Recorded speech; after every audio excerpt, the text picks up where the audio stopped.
Now, if you're a person of a certain age, then you'll remember the word Borstal. It's a word that certainly put the fear into kids, even if it was only promised as a passing empty threat from your parents. It scared you, but that was as close as most of us ever got to the places. So, exactly what was Borstal? Was it successful? And how does it compare to youth detention centres of today? Well, that's what we're going to look at in this video. The history, the reason and its significance to the success of inmates, whilst looking at the differences of how youth offenders are attempted to be rehabilitated today in comparison to previous systems.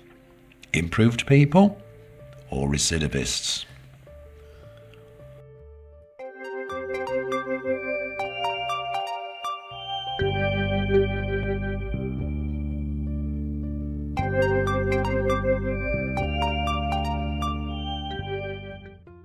The word Borstal comes from the location of the first youth detention centre of this type. Borstal, which is in Kent, is a small village close to Rochester, and the building was opened in 1902. This began as an experiment for young offenders to be housed for the first time in a designated place instead of going to an adult prison. The idea was discussed in 1895 and was separate to the more vulnerable and malleable young men between the ages of 16 and 21, as to not pick up bad habits or be led into a life of continuous ongoing crime by adult prisoners whom they were housed with. Young people were subject to harsh and hard labour with little education whilst in these adult prisons. Now, before Borstal began, where they called it Borstal School, there were other alternatives for young offenders which was deemed not working too well, and according to the Gladstone Committee in 1895 things needed to change within the young offenders prison system. So what did Britain do to its convicted youths before the Borstal idea? Parkhurst Prison. Now, this was built on the Isle of Wight and opened in 1848 solely for young offenders, but it was ran like an adult prison, with military-style discipline and very harsh conditions and corporate punishments. Many prison reform groups campaigned to get it closed, and they successfully won the campaign in 1864. Therefore, Parkhurst was closed to young offenders, and it was reformed into an adult prison. Reformatory schools began in 1854 as an alternative to prison to those who had offended and been convicted.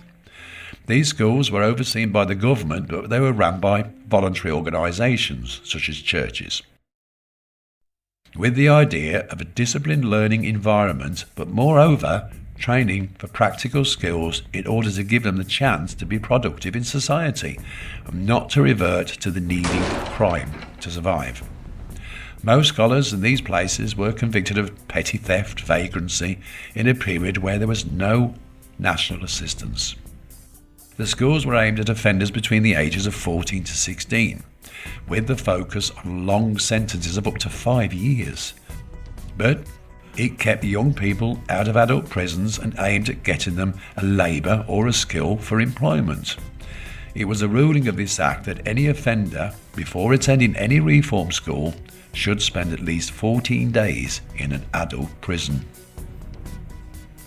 Now, for those kids who hadn't been convicted of any crime, in 1857, industrial schools were set up, which was supposed to be for those children who were more likely to aspire to criminal offences due to their present poor living conditions. For example, neglected children could illegally be taken away from their home environment and sent to industrial schools in order to be educated away from home to give them a better start in life.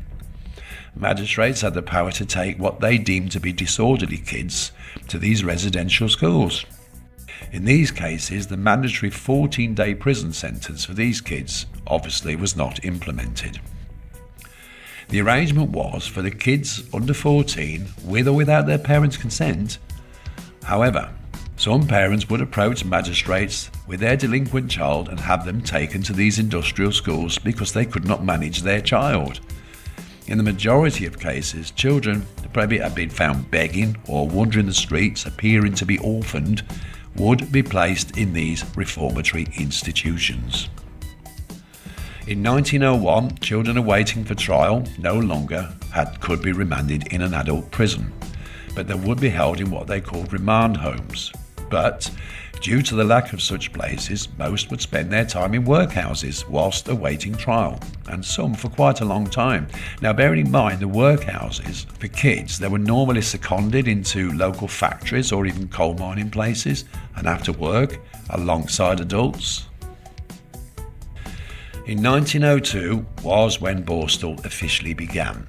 It was an experiment for youths between 16 and 21 to be held in a sort of camp with the idea of them being able to mend their ways and gain sheer life skills with discipline. Proposed by the Gladstone Committee in 1895. The first Borstal was a converted former prison, and it was for young offenders who will benefit from the education and training rather than be locked up in a cell. The aim was for young people to not need or want to reoffend.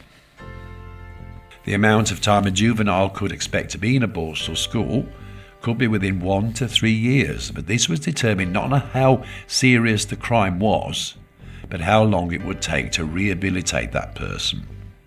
Boys and girls were separate, but there were 90% less young ladies spending in time in these institutions than young men.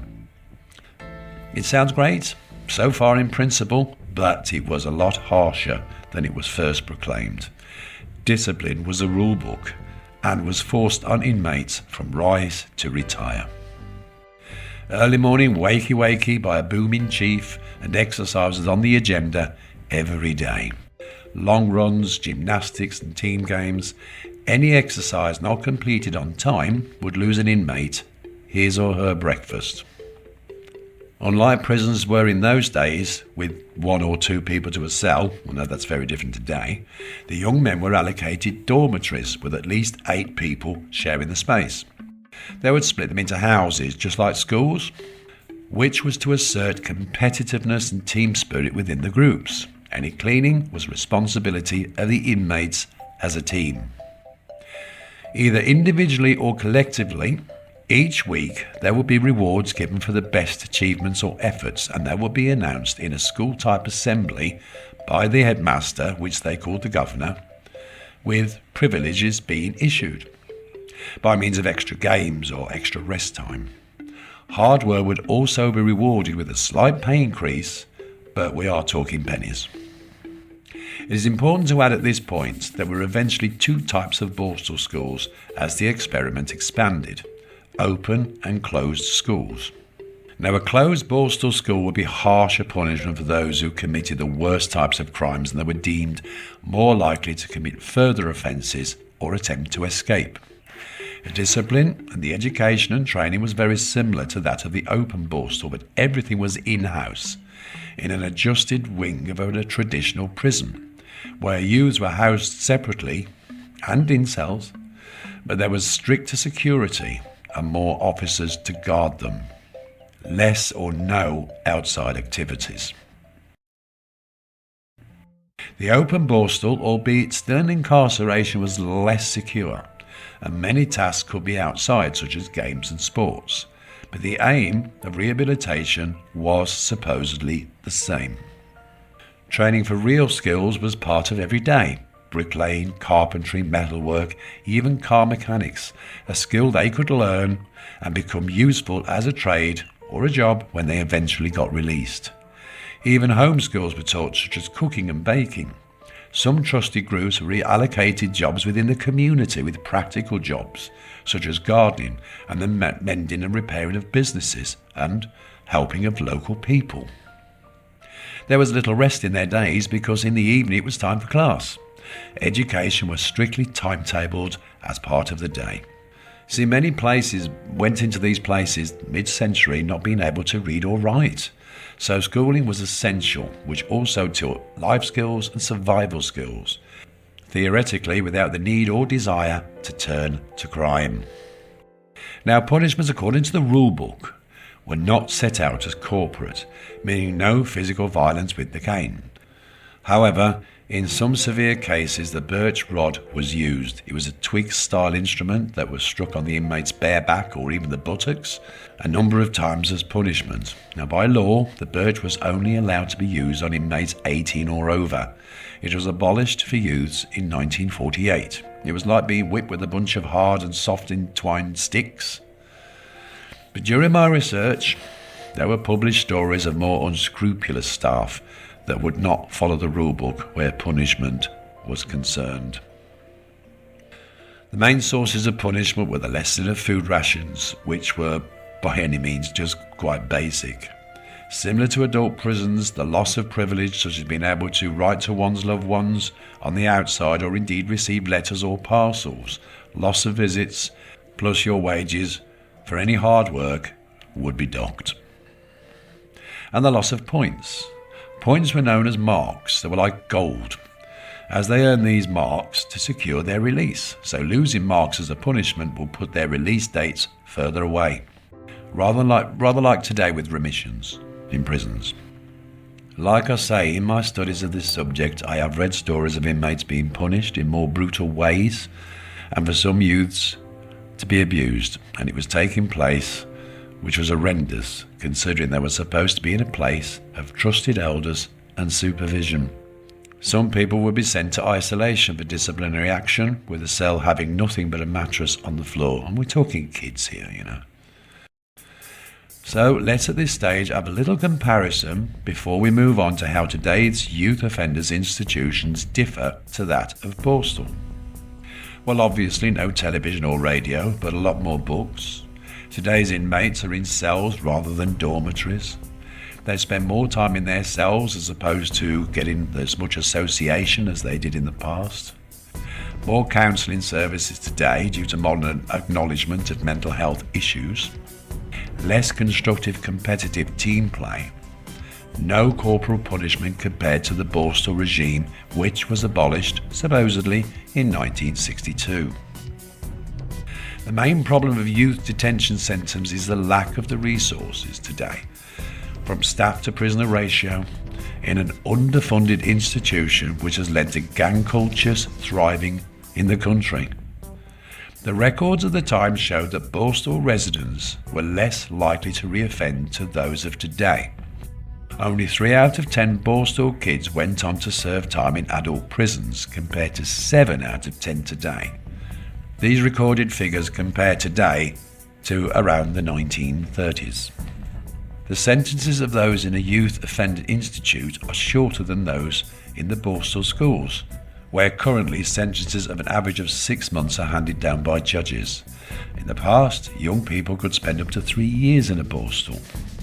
By the time the Borstal experiment had ended, which was hailed a success, more institutions were open throughout Britain, but they seem to have all kept the same Borstal name. During the Second World War, many young men volunteered for the war effort, most signing up as soldiers or joining the Navy or the Air Forces. Some critics reported that Borstal during the wars was no better than a training camp for the military for young men to become fighters rather than soldiers.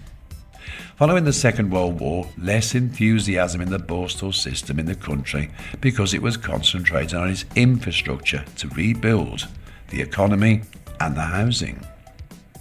There were more institutes and many more inmates throughout the 1950s, and by the time the 1960s were around, there were around 40 countrywide houses at peak, holding 12,000 inmates. But things were changing, and not for the better. Reports of rioting and staff assaults were being reported as the 1950s continued.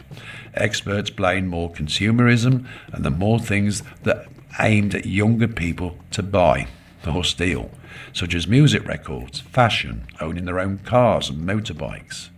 People with criminal tendencies wanted to be in that mode, and they were doing anything to get it. Borstal populations had increased while staffing did not, meaning there was less supervision and individual coaching for inmates. Bullying became rife, and overworked and almost skeleton staff were beginning to turn a blind eye. During the 1960s, information came out about reported incidents of mistreatment by warders, And even though by 1962 corporal punishment had been abolished in Borstal schools, the surge of even more convicted inmates during the decade had made the situation worse and much more difficult to manage. Even suicides were being reported, cases of stabbings of both inmates and, seldom, staff members. The system was breaking, and more young people were sent to closed Borstals because it was easier and it cost less. By the 1970s, there was nothing but negative reports of the news coverage of the Borstal system. Guards were wearing prison uniforms, and the places were being operated more like prisons than the original school format. Less funds meant less education and more inside activities rather than the original concept of community outside work. The play Scum was written by Roy Minton and Alan Clark for the BBC Play for Today. That outlined the horrors of Borstal and was banned with the help of Mary Whitehouse. Scum was later adapted to a film, albeit it was toned down, but even though it was a very difficult and uncomfortable watch. More so because, according to the former inmates, they were telling the reality of what it was like to be inside these places. To make things worse, recidivism was on the rise, and those days of 7 out of 10 people reoffended had completely reversed. Bullying, gangs, intimidation had grown, and the idea which had gained so much success was making crime worse, and racism was on the increase. By 1982, the Borstal, as far as Britain was concerned, was finished, to be replaced by the Youth Custody Centre. Now, this was a more determined programme of strong deterrence regimes and punishments in order to stop people reoffending. This was the last warning before people ended up in prisons. Former ex-prisoners were invited to lecture or speak to the youth of their lives in prison, to talk about their regrets and their losses, such as time away from loved ones and those wasted years. The introduction of open camp activities. Didn't that just characterise the earlier years of Borstal? But the main change in the youth custody centres is what they called the short, sharp shock regime, where inmates were subjected to harsh exercise and physical training to the point of exhaustion in order to prevent them wanting to reoffend. Inmates ranged from the ages of 14 to 21. The discipline was aggressive, albeit non-corporal, and family visits were very restricted. The investigations led to convictions of former officers when proved to be guilty of abusing those poor kids. A governmental formal apology and the introduction of proper child safeguarding was the result. Now my heart goes out to all of you that went through this terrible, terrible time. Young Offenders Institutes were introduced in 1988, which is still in practice today. They're a prison-style type of thing which, with some differences, such as inmates must spend 25 hours a week in education, which includes practical skills and social development in order to prepare them for their future education and employment. Behaviour development for social interaction, and some are offered community work outside the prison on a voluntary basis. Today's problems are notably a lack of staff and more solitary segregation and gang wars, and a lack of mental health facilities. Will we ever get it right?